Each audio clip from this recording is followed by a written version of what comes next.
Hello, everyone.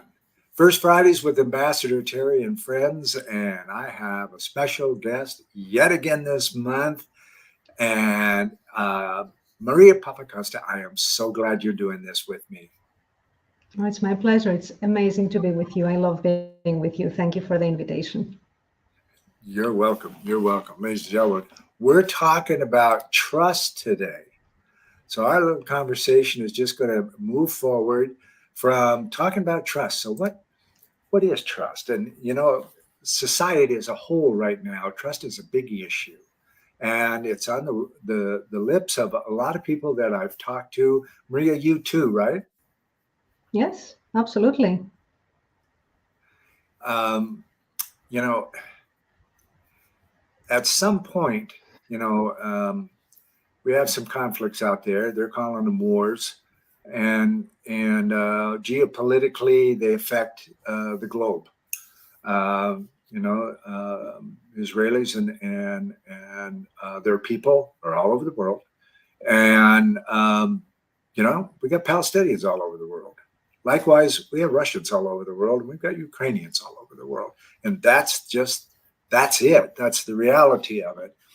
And uh, you know, when you're in conflict like this, even if you're high placed political, like in the Department of State, the Secretary of State does most of this type of negotiations, talking to everybody.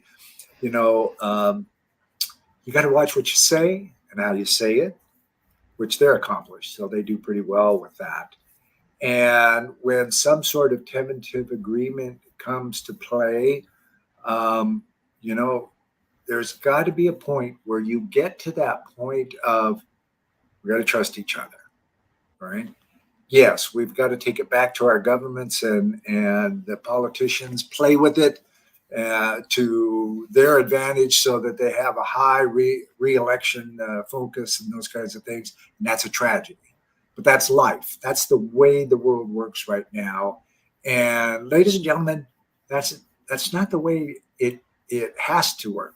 Okay, our I think he was 36th U.S. President Ronald Reagan in the days of the Cold War with Gorbachev coming up with some base agreements. He says trust and verify. There's something to that. It's still valid today. Um, when we trust that things are going to work out right, somebody says you cross this rickety bridge, just trust me, it'll be fine. You still start out a little bit tentative. You're trusting that it's going to happen, but you're still a little bit tentative. So then you verify little steps at a time. Do you think this is going to work, and gain confidence and move forward? And just before we came on, ladies and gentlemen, Maria and I were talking about her discussions with trust with people in her network, and perhaps you can expand on that, Maria, a little bit, because what you said I thought was fantastic. Yeah, sure. I mean, trust is such a multidimensional issue. Um, I like, Frances Frey, the Harvard Business School professor.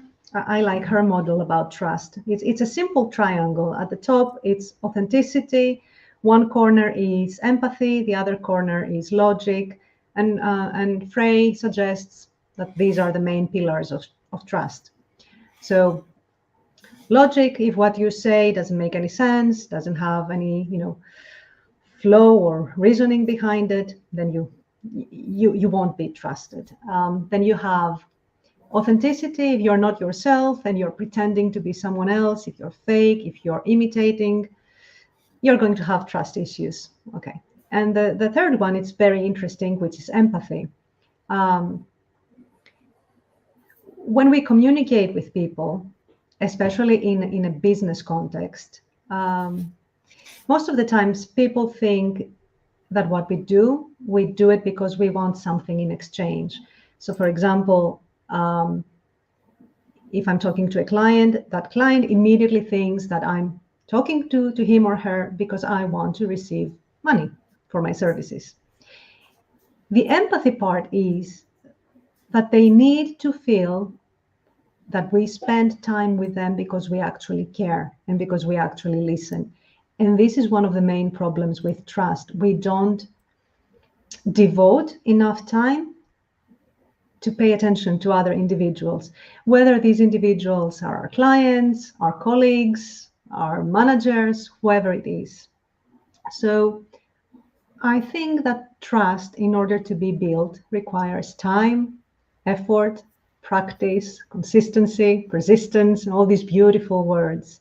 So I really like Frances Frey's model with authenticity and logic and empathy. But I think it's a bit more complex than that nowadays. I mean, back in the good old days, we used to have institutional trust, right? We would trust institutions and we would feel safe around institutions. But this has changed dramatically over the past 10, 20 years or so. So we trust individuals more. And you see this in the rise of Airbnb and Uber and things like that, which also leads me to think, overall, we humans, we trust people. It's not that we don't trust people. It's not that we are afraid to trust others. I mean, we go in a taxi, we don't even know the taxi driver. The taxi driver takes us someplace. We trust his or her driving skills, right? We trust our children to go to school and have certain teachers or professors. We trust. We have this tendency to trust others. The problem is that in more serious matters, we don't trust each other as much as we should. And this is where, the recipe falls apart. And I've been thinking, why we don't trust each other. Yes, of course, because of authenticity and the logic and the empathy, but it's also our biases, our experiences, that form the way we think and the way we act. We are not just standalone units. We have an environment in which we operate. So if we have some certain bad experiences, it's our innate defense mechanism not to trust whoever it is that gave us those bad experiences. The problem with biases is not that we have these biases. That's absolutely fine. It's a defense mechanism. The problem with biases is that we don't sit down to evaluate them and bring the logic part in there and say, okay, I'm biased towards this. Why? And does it make sense? No, it's just fear or a bad experience. So I shouldn't be, biased anymore. That's the part that most of us don't do. Otherwise, we're all biased. And to me, it makes sense. It's fine. But what are you doing about it? Does it make sense? And I don't know. I'm touching upon too many different things here. But what do you think? Trust is it's a complex issue. Yeah, I'm often quoted, we're born with an already established personality. And as we age, we become witness to various stimuli and how we will act and react to it. So, in other words, we have nothing but love and trust when we're born. We learn the rest of it. And depending on the stimulus of our parents and our immediate family, our immediate little world, those bias and filters start to come, and we trust our parents. If they say this person is bad because they've got 3 eyes, then they're bad because they have 3 eyes, without even knowing how what a nice person that person with 3 eyes is. It doesn't matter. It's just we trust. And then, when we get to a point in life, usually at late teens, we start rebelling, and whatever mom and dad says, we're likely not to do.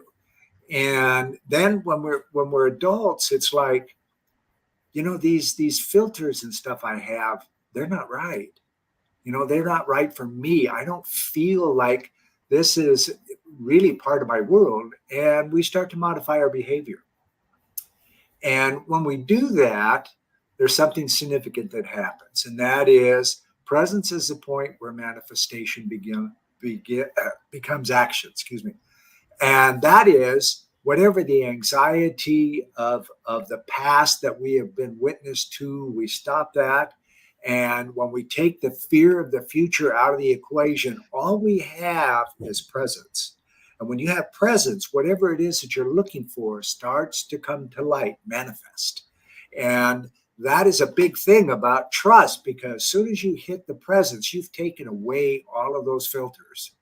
And all there is you and whatever it is you're deciding to trust on. It could be a rickety bridge. I was talking to Maria earlier about a rickety bridge, and this person you trust says, go ahead and come across. I just did. Don't worry about it. Well, maybe you will. But when you very first start out, you're going to be a little tentative. Do I fully trust him? Do I just blindly go ahead? Okay.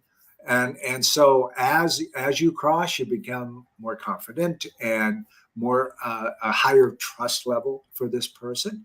And there's not enough of that now. It's like going back to trust and verify.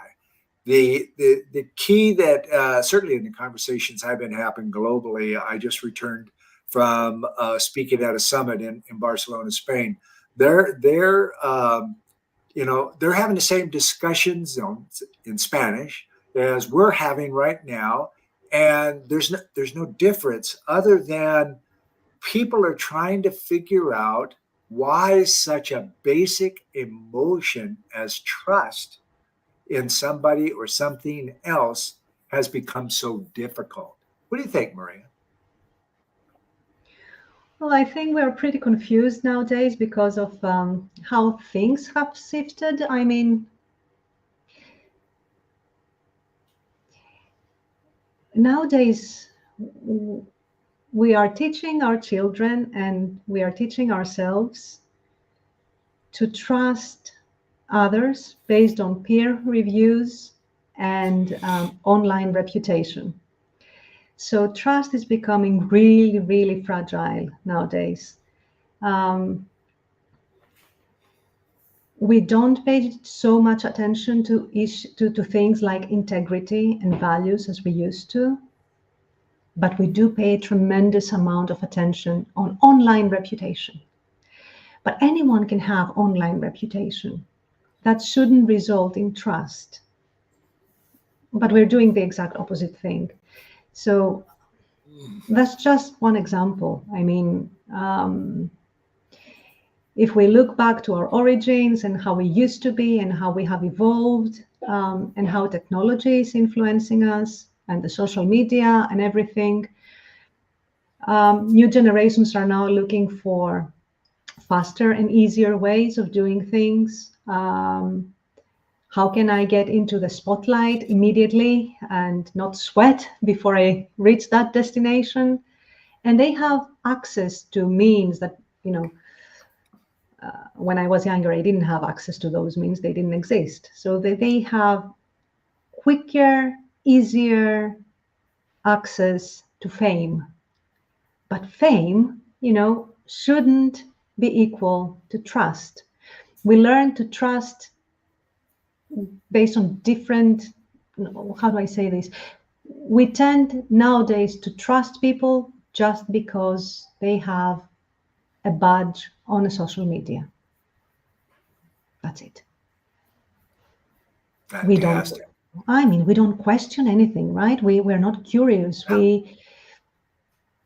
We just say, hey, Maria is great because she's thought leader number 10 in whatever ranking. Yay. So now you trust me. Perfect. But that's not trust. I mean, that's just credentials. And yes, they are important to establish trust, but it's just one part. It shouldn't be the whole thing. Yeah, and it's living, talk the talk, but you got to walk the walk. And when you're in your physical circle, that's quite important. But these days, the physical circle is global, and when you get that top 10 thought leader thing there, is that a cool thing? Yeah, it is. Of course. Until you misuse it. Exactly. And, you know, with these high accolades are expectations of Exactly. performance and being at those high accolades. So it's not, I'm a retired U.S. Navy man, for instance, and in my time in the Navy, as a lower enlisted man, I was quite a happy boy when we went out at night. And that person no longer exists. It's a great memory, but they no longer exist. In fact, the person I was a week ago today, standing on a stage in Barcelona, Spain, is not the person talking to you, ladies and gentlemen, because we evolve every day.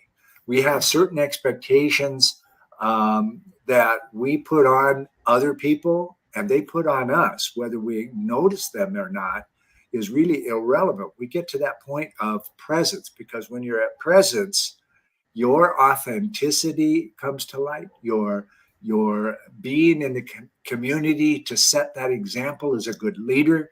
All of that is very important to what we do out here. And certainly, you know, Maria, you and I were out here. We have clients that are senior executives, and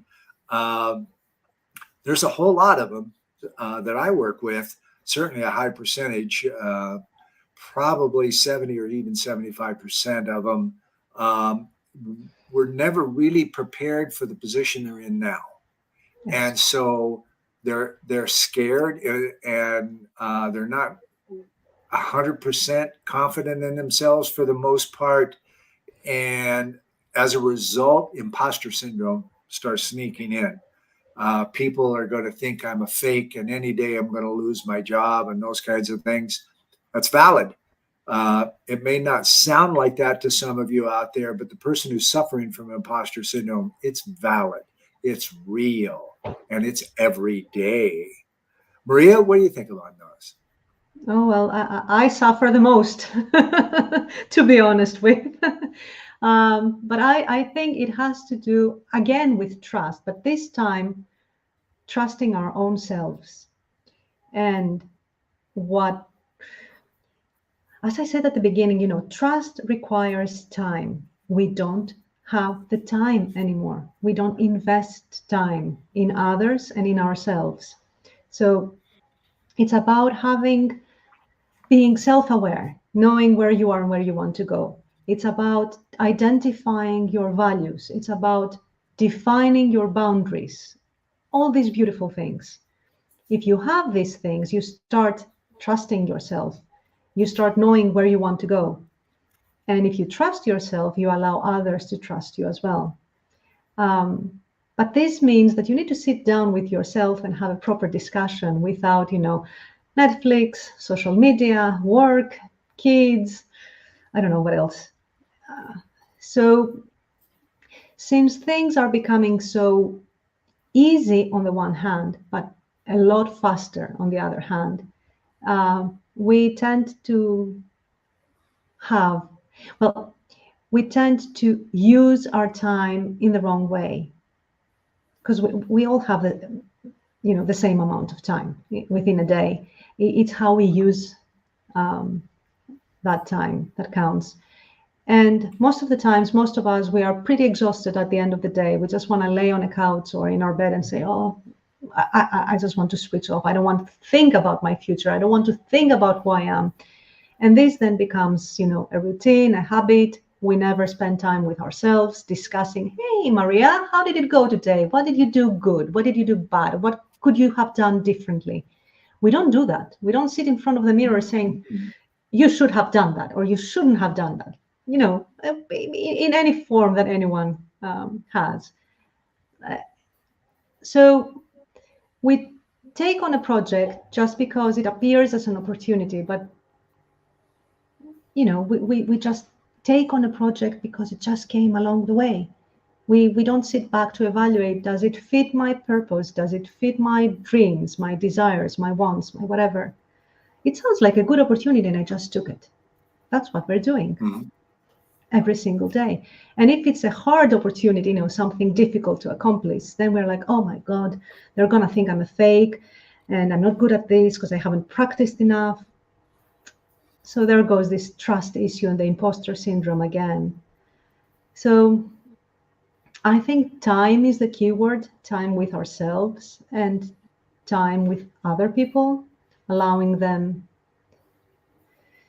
to communicate and allowing them to be heard and allowing ourselves to listen to them without, taking the biases that we talked about before and saying, I define this as a bias. Is it a valid bias? Is it something that I need to maintain because it keeps me safe somehow? Or is it something silly that I should get rid of? And we should be doing Great point. this, first of all, with ourselves, with our own selves. Absolutely. Start with self. That's not being selfish. There's a saying in the indigenous culture, you cannot give what you do not have. And, if you really want to make a difference out there, and give love and respect and empathy to others, you got to do it for your self first. Here's a great little pop up here. We don't focus enough on our self-care. Very, very good. I agree with you. It's really not being selfish, because ask anybody that's had multiple relationships in their life. Very high possibility they don't have a very high regard or love for themselves either. And so that short span of time where they're with someone during the dating phase works well, and then as soon as the getting together starts to work, where it's time to work towards keeping it, they can't do it. They don't have the energy, they don't have the wherewithal or the experiences that is necessary to keep it going. My first wife and I went through a lot of ups and downs, and we had some terrific times and not such terrific times. And it just came to a point where it was better for each of us to move on. And that was no easy thing. We kind of worked on it for about 10 years. And even then, when the time came, there's that close, there's that end, there is grief there, and if we're witness to that in our families and the life we live in, the physical realm where we live, we take in all of that, and pretty soon it becomes part of us. It's like what I said earlier, as we become witness to more and more things, how we act and react to that really develops who the person is and how they're able to fit in the world. And it can be quite dramatic on a day-to-day basis, This was fabulous. Maria, I knew this was going to be great. And I just love the fact that we were able to get together and put this out there. Trust, ladies and gentlemen. We're talking about trust today with my friend and colleague, Maria Papacosta. And we're hoping that you're going to watch the recording. Those of you who are on with us live, thanks for joining us. Leave your comments below. We're going to be watching for the next hour or so to see how this goes and where it goes. And we'd love to have the opportunity to give you some comments back, some feedback, and do some replies. So that's it for First Fridays with Ambassador Terry and friends. Thanks for stopping, and thanks for watching. Thank you.